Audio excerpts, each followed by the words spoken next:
ఎటువంటి కంటి సమస్యకైనా 100% ఆయుర్వేద పరిష్కారం సంజీవన్ నేత్రాలయ.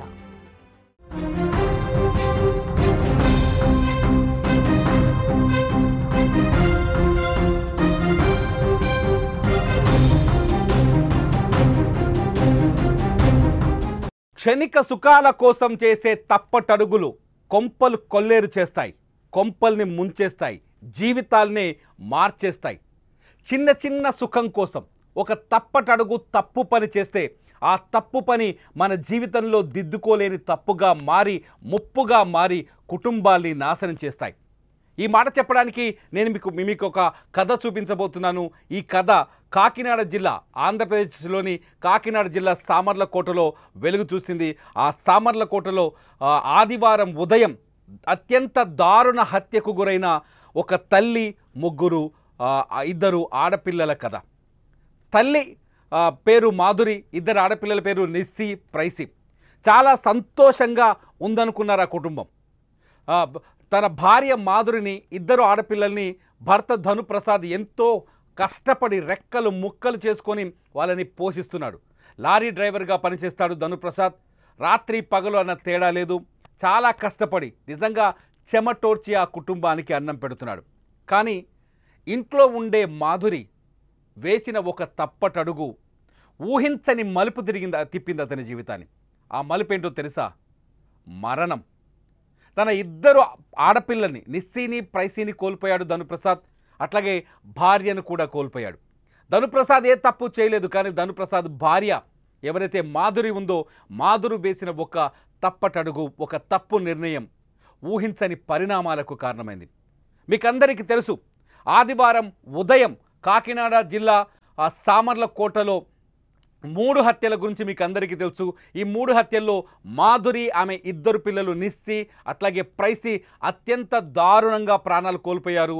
ఇనుప రాడ్డుతో వాళ్ళ తలల్ని బద్దలు కొట్టి గుర్తు తెలియని హంతకుడు వాళ్ళని చంపేశాడనే విషయం మీ అందరికీ తెలుసు. కానీ హంతకుడు ఎవరో కాదు, మాధురితో వివాహేతర సంబంధం పెట్టుకున్న సురేష్ అనే మరొక లారీ డ్రైవర్ అని తెలిసింది.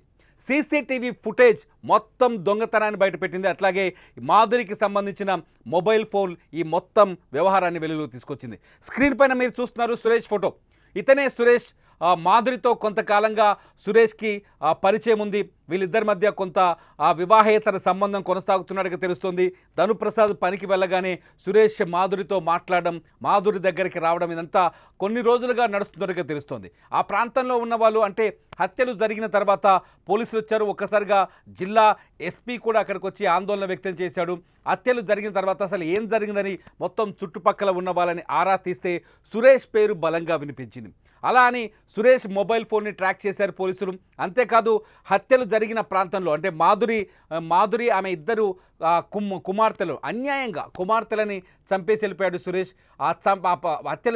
హత్యలు చేసిన తర్వాత మాధురికి సంబంధించిన 2 బంగారు ఉంగరాలు, అట్లాగే ఆమెకు సంబంధించిన 2 ఫోన్లను కూడా తీసుకొని అక్కడి నుంచి పరారయ్యాడు. ఇదంతా చూసి ఫస్ట్ దొంగతనం అనుకున్నారు. రాత్రి దొంగలు వచ్చి దాడి చేశారనుకున్నారు. కానీ దొంగతనానికి గురైన వస్తువులు చాలా చిన్నవి, ఏమాత్రం విలువలేనివి. అటువంటి వస్తువుల్ని కొట్టేయడం కోసం ఇంత దారుణంగా ఇద్దరు చిన్నారుల్ని చంపేస్తారా దొంగలనే కోణంలో విచారణ మొదలైతే సురేష్ పేరు బయటకు వచ్చింది. సురేష్ మొబైల్తో పాటు ఇక్కడ చోరీకి గురైన మాధురి ఫోన్లను కూడా ట్రాక్ చేస్తే అతను పాలకొల్లు నుంచి పారిపోయే ప్రయత్నం చేస్తున్నాడు సురేష్ని అదుపులోకి తీసుకున్న పోలీసులు 4 తగిలిస్తే మొత్తం కథ అంతా వెలుగులోకి వచ్చింది. ఈ కథలో చాలా ట్విస్టులు ఉన్నాయి, భయంకరమైన నిజాలున్నాయి. ప్రతి వ్యక్తి జీవితంలో ఇలాంటి అలవాటున్న ప్రతి వ్యక్తి జీవితంలో కలిగే ప్రమాదకరమైన సన్నివేశాలు కూడా ఉన్నాయి. ఇందులో మొట్టమొదటి ఏంటంటే మాధురి కొంతకాలంగా మాధురి వ్యవహారం ఆమె భర్త ధనుప్రసాద్ కూడా తెలిసింది. ధనుప్రసాద్ మాధురిని హెచ్చరించాడు, మళ్ళీ ఎవరి జోలికి వెళ్ళకూడదు, అతను సురేష్ మన ఇంటి పరిసరాల్లో కనిపించకూడదని. ధనుప్రసాద్ ఎందుకంటే రెక్కల ముక్కలు చేసుకొని కష్టం చేస్తున్నాడు లారీ డ్రైవర్గా. ఆ రోజు హత్య జరిగిన మర్నాడు ఇంటికి వచ్చి ధనుప్రసాద్ డోర్ ఓపెన్ చేస్తే ఎంతకు డోర్ ఓపెన్ చేయకపోవడంతో గోడ దూకి ఇంటి వెనక చూస్తే ఆ రక్తపు మడుగులో తన భార్య, 2 కూతుళ్ళు కనిపించారు. ధనుప్రసాద్ వాళ్ళని చూసి బోరున విలిపించాడు. అతని కన్నీళ్లు చూస్తే ఇప్పటికీ మనకి కూడా జాలి కలుగుతుంది. ఎందుకంటే అన్యాయంగా అతని ఇద్దరు కూతులు, బంగారంలా పెంచుకున్న కూతులు, రెక్కలు ముక్కలు చేసుకొని పొద్దంతా కష్టపడి బంగారంగా పెంచుకుంటున్న తన ఇద్దరు కూతులు రక్తపు మడుగులో తలలు పగిలి కనిపిస్తే ఏ తండ్రి తట్టుకోగలడు? ధనుప్రసాద్ కూడా తట్టుకోలేకపోయాడు. కానీ ఆ రోజు హత్యలు జరిగిన రోజు అంటే శనివారం సాయంత్రం ధనుప్రసాద్ కాకినాడలోనే ఒక ప్రైవేట్ ట్రాన్స్పోర్ట్లో డ్రైవర్గా పనిచేస్తున్నాడు. ఆ రోజు నైట్ అతనికి నైట్ డ్యూటీ పడింది. నైట్ డ్యూటీ కోసం ధనుప్రసాద్ తన పనిచేసే ట్రాన్స్పోర్ట్ దగ్గరికి వెళ్ళాడు. అక్కడే ఉన్నాడు నైట్ అంతా. మొదట పోలీసులు కూడా అనుమానించారు, మర్డర్ చేసి భార్యని, ఇద్దరు పిల్లల్ని చంపింది ధనుప్రసాద్ అని అనుమానించారు. కానీ అతని డ్యూటీ చార్ట్ చూస్తే అతను ఆ ప్రాంతం నుంచి కదలకుండా తెల్లవారే వరకు అక్కడే ఉన్నట్టుగా తెలిసింది. ధనుప్రసాద్ ఇంటికి వస్తే కానీ ఈ హత్యల వ్యవహారం వెలుగు చూడలేదు. అసలు ఏం జరిగిందని పోలీసులు ఆరా తీస్తే మొబైల్ ఫోన్ల ద్వారా సురేష్ దొరికాడు. అంతేకాదు సురేష్ ఆ ఇంటికి వచ్చి వెళ్ళిపోతున్న సీసీ కెమెరా ఫుటేజ్ కూడా దొరికింది. మీరు స్క్రీన్లో చూడొచ్చు సురేష్ వెళ్తున్న సీసీ కెమెరా ఫుటేజ్. ఇతనే సురేష్. ఒక బాక్స్లో మీకు సురేష్ కనిపిస్తున్నాడు, ఇంకో బాక్స్లో సురేష్ నడుచుకుంటూ వెళ్తున్న వీడియో కనిపిస్తుంది. సురేష్ని అబ్జర్వ్ చేసిన వాళ్ళు, ఆ కాలనీలో తెలిసిన వాళ్ళు వెంటనే ఇతను సురేష్ అని గుర్తించారు. సురేష్ ఫోన్ ట్రాక్ చేశారు పోలీసులు. ఆ తర్వాత సురేష్ ఎత్తుకెళ్ళిన ఈ మాధురికి సంబంధించిన 2 ఫోన్లను కూడా ట్రాక్ చేశారు. ట్రాక్ చేస్తే సురేష్ పాలకొల్లులో దొరికాడు. తీసుకొచ్చి పోలీస్ స్టేషన్లో కూర్చోబెట్టి 4 తగిలిస్తే అసలు విషయం బయటకు ఎక్కాడు. అసలు ఏం చెప్పాడంటే, నాతో దూరంగా ఉంటున్న మాధురి, కొంతకాలంగా భర్త చెప్పిన తర్వాత మాధురి సురేష్కు దూరమైంది. నాతో దూరంగా ఉంటున్న మాధురి మరొకరితో మాట్లాడుతుంది, అది చూసి నేను భరించలేకపోయాను అని చెప్పుకొచ్చాడు. నిజానికి సురేష్దే తప్పుడు పని, సురేష్దే ఒక రకంగా చెప్పాలంటే ఎదవ పని. సురేషే ఒక మహిళను లొంగ తీసుకొని ఆమెతో వివాహేతర సంబంధం పెట్టుకున్నాడు. ఆ తర్వాత ఆ వివాహేతర సంబంధం పెట్టుకున్న మహిళను కూడా అనుమానించడం, వివాహేతర సంబంధంలో కూడా, అక్రమ సంబంధంలో కూడా అనుమానం ఏంటి? ఆ అనుమానంతో కొంతకాలంగా సురేష్ ఈమెను వెంటాడడం మొదలుపెట్టాడు. మాధురిని హెచ్చరించడం మొదలుపెట్టాడు. నేను హత్య చేస్తాను, చంపేస్తానని బెదిరించడం మొదలుపెట్టాడు. సురేష్ మాటలు విని, సురేష్ హెచ్చరికలను చూసి భయపడిపోయిన మాధురి కొంతకాలంగా అతనికి కంటపడకుండా తప్పించుకుని తిరిగే ప్రయత్నం చేసింది. దీంతో అంతేకాదు ఇంట్లో ఉన్నప్పటికీ కూడా, తన ఇంట్లో ఉన్నప్పటికీ కూడా మొదటి ద్వారానికి అంటే ఇంటి మెయిన్ డోర్కి లాక్ చేసుకొని ఇంటి వెనక డోర్ ఓపెన్ చేసుకొని ఇంట్లోనే ఉండేది. ఇంట్లోంచి బయటకు వచ్చేందుకు భయపడేది. పిల్లల్ని స్కూల్కి పంపించినా తీసుకొచ్చేందుకు భయపడేది. ఇలా సురేష్ని తప్పించుకుంటూ తిరుగుతూ ఉంది మాధురి. అయితే సురేష్ ఎప్పుడు అదును దొరుకుతుందా అని మాధురి కోసం వెతుకుతూ వచ్చాడు. ఆ రోజు శనివారం సాయంత్రం ధనుప్రసాద్కి నైట్ డ్యూటీ పడ్డ విషయం సురేష్కి కూడా తెలుసు. ఎందుకంటే సురేష్ కూడా లారీ డ్రైవరే. సురేష్కి అక్కడ వ్యవహారాలన్నీ తెలుసు. సో ధనుప్రసాద్ ఎట్లాగో నైట్ డ్యూటీకి వెళ్ళిపోతాడు కాబట్టి ఆ రోజు రాత్రి ఎట్లయినా మాధురిని కలవాలని, మాధురి పైన దాడి చేయాలని నిర్ణయించుకున్నాడు సురేష్. ఆ రోజు మాధురి భర్త ధనుప్రసాద్ డ్యూటీకి వెళ్ళగానే ఇంట్లోకి ఎంటర్ అయిన సురేష్ మాధురితో గొడవ పడ్డట్టు తెలుస్తోంది. ఆ తర్వాత మాధురిని వెంట తెచ్చుకున్న ఐరన్ రాడ్డుతో ఆమె తలపై బలంగా మోది హత్య చేశాడు. ఈ హత్యని అక్కడే ఉన్న పసిపిల్లలు కూడా చూశారు. అసలు ఆ పసిపిల్లల ఫోటోలు చూస్తే కన్నీళ్ళు వస్తున్నాయి. ఆ పసిపిల్లలు చూసేసరికి ఆ పసిపిల్లలు ఎలాగో మళ్ళీ సురేష్ కథ మొత్తం పోలీసులకు చెప్పేస్తారనుకున్నాడు. హత్య చేసేటప్పుడు హంతకుడు అవుతాడనే విషయాన్ని మర్చిపోయాడు సురేష్.